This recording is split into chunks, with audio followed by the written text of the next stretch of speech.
En el año 476 después de Cristo, el Imperio Romano de Occidente dio su último suspiro. Este fue un momento crucial en la historia, un punto de inflexión que marcó el fin de una era gloriosa. Este evento trascendental marcó el final de una era que había durado más de 1000 años. Roma, que una vez fue el centro del mundo conocido, se desmoronaba. Durante siglos, Roma había dominado el mundo mediterráneo. Sus legiones eran incomparables, invencibles en el campo de batalla y temidas por sus enemigos. Su cultura influenció a muchísimas personas, dejando un legado que perdura hasta nuestros días en la arquitectura, el arte y las leyes. Pero para el siglo V después de Cristo, el imperio era una sombra de lo que había sido. Las glorias del pasado se desvanecían. Conflictos internos y presiones externas habían puesto de rodillas a la alguna vez poderosa Roma. Las invasiones bárbaras y las luchas por el poder interno debilitaban al imperio. La caída del Imperio Romano de Occidente no fue un evento repentino. Fue un proceso largo y complejo. Fue un declive lento y agónico que se desarrolló durante siglos, con cada década marcando una nueva pérdida. Es una historia de arrogancia, de decadencia interna y de la implacable presión de los pueblos migrantes. Los líderes romanos no supieron adaptarse a los cambios. La historia de la caída de Roma es una advertencia, un recordatorio de que incluso los imperios más grandes pueden desmoronarse. Nos enseña que la arrogancia y la falta de adaptación pueden llevar a la ruina. El año 476 después de Cristo está grabado en la historia como el año en que cayó el Imperio Romano de Occidente. Este evento marcó el fin de una era que había durado siglos, una era de grandeza y expansión sin precedentes. En ese año, un joven emperador llamado Rómulo Augustulo fue depuesto por Odoacro, un general bárbaro. Rómulo Augustulo, apenas un adolescente, se encontró en medio de un cambio monumental. Rómulo Augustulo, cuyo nombre evoca tanto al fundador de Roma como a su primer emperador, Augusto, era un mero gobernante títere. Su reinado fue breve y sin poder real. Su padre, Orestes, era el verdadero poder detrás del trono. Orestes había sido un general romano influyente, pero su ambición lo llevó a colocar a su hijo en el trono. Odoacro, un guerrero habilidoso y ambicioso, había ascendido en las filas del ejército romano. Su destreza en la batalla y su astucia política lo hicieron destacar entre sus contemporáneos. Reconoció la debilidad en el corazón del imperio. Las estructuras que una vez simbolizaron el poder y la estabilidad, ahora mostraban signos de decadencia. Odoacro decidió tomar el poder para sí mismo, deponiendo al joven emperador. Este acto audaz fue un golpe maestro que cambió el curso de la historia.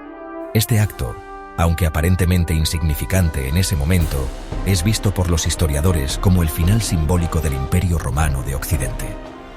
La caída de Roma no fue un evento aislado, sino el resultado de años de declive. La línea de emperadores, que se remontaba a Augusto, se rompió. Con la caída de Rómulo Augustulo, se cerró un capítulo significativo en la historia de Roma. Había comenzado una nueva era. La Edad Media emergía de las cenizas del Imperio Romano, marcando el inicio de un nuevo capítulo en la historia de la humanidad. El Imperio Romano, una vez un modelo de administración eficiente, estaba plagado de corrupción e ineficiencia en sus últimos años. La grandeza que una vez definió a Roma se desmoronaba lentamente, dejando tras de sí un rastro de decadencia y desorden. Los emperadores, a menudo más interesados en el poder personal que en el bienestar de sus súbditos, se enfrascaron en interminables luchas de poder. Estas disputas internas no solo debilitaban la autoridad central, sino que también fomentaban un ambiente de desconfianza y traición. El Senado romano, una vez símbolo de la virtud y la sabiduría romana, se convirtió en un patio de recreo para los ambiciosos y los codiciosos. Las decisiones cruciales se tomaban no en función del bien común, sino de los intereses personales de unos pocos. Las otrora alardeadas legiones del imperio, debilitadas por las constantes guerras y la falta de fondos, dependían cada vez más de mercenarios extranjeros. Estos soldados contratados, aunque necesarios, no compartían la misma lealtad ni el mismo compromiso con Roma. Estos mercenarios, a menudo menos disciplinados y menos leales que sus homólogos romanos, estaban más interesados en el saqueo que en la defensa del imperio. Su presencia exacerbaba la inestabilidad y la inseguridad dentro de las fronteras romanas. El imperio se pudría desde adentro. Sus instituciones se derrumbaban bajo el peso de su propia corrupción. La falta de liderazgo y la pérdida de valores fundamentales aceleraron la caída de una de las civilizaciones más grandes de la historia. Sección 4. La marea bárbara. Presión desde afuera. Mientras el Imperio Romano lidiaba con sus demonios internos, una nueva amenaza surgía del norte y del este: los bárbaros. Tribus como los godos, los vándalos y los hunos, impulsados por una combinación de factores, incluyendo el cambio climático y la búsqueda de nuevas tierras, comenzaron a ejercer presión sobre las fronteras del imperio. El ejército romano, sobrecargado y debilitado por las divisiones internas, luchó por contener la marea bárbara. Los bárbaros, inicialmente satisfechos con asaltar el territorio romano, comenzaron a percibir la debilidad del imperio. Comenzaron a forjar sus propios reinos dentro de las antiguas provincias romanas. Sección 5. Una nueva era. Amanece, la Edad Media. La caída del Imperio Romano de Occidente marcó el comienzo de una nueva era en la historia europea, la Edad Media. Este periodo, a menudo caracterizado como una época de oscuridad y decadencia después de la caída de Roma, fue en realidad una época de grandes cambios y transformaciones.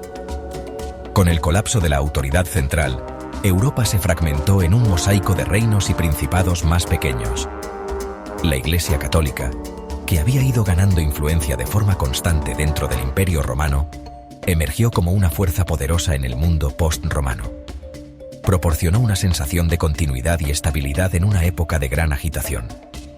La Iglesia preservó gran parte del conocimiento y la cultura romana, transmitiéndolos a las generaciones futuras. Sección 6. El legado duradero de Roma. Aunque el Imperio Romano de Occidente colapsó en el año 476 después de Cristo, su legado continuó moldeando a Europa y al mundo durante siglos. El derecho romano, con su énfasis en la justicia y el Estado de Derecho, formó la base de los sistemas legales en toda Europa. El latín, el idioma del Imperio Romano, evolucionó hacia las lenguas romances: francés, español, italiano, portugués y rumano. La arquitectura romana, con sus arcos, cúpulas y hormigón, influenció a innumerables constructores y arquitectos. Las ruinas de ciudades romanas, acueductos y carreteras sirvieron como un recordatorio constante de la antigua gloria del imperio. Incluso hoy vivimos a la sombra de Roma. Sección 7. La caída de Roma. Una lección para nuestro tiempo. La caída del Imperio Romano de Occidente es una historia que continúa fascinándonos e instruyéndonos. Es un recordatorio de que incluso los imperios más grandes no son inmunes al declive y la caída. Nos enseña que la decadencia interna y la presión externa pueden combinarse para derribar incluso a las potencias más poderosas. La historia de la caída de Roma es una advertencia, una lección que debemos atender. Es un recordatorio de que debemos salvaguardar las instituciones que nos sostienen, porque incluso los cimientos más fuertes pueden desmoronarse con el tiempo. Es una historia que continúa resonando con nosotros hoy, porque habla del poder perdurable de la historia y su capacidad para enseñarnos sobre nosotros mismos.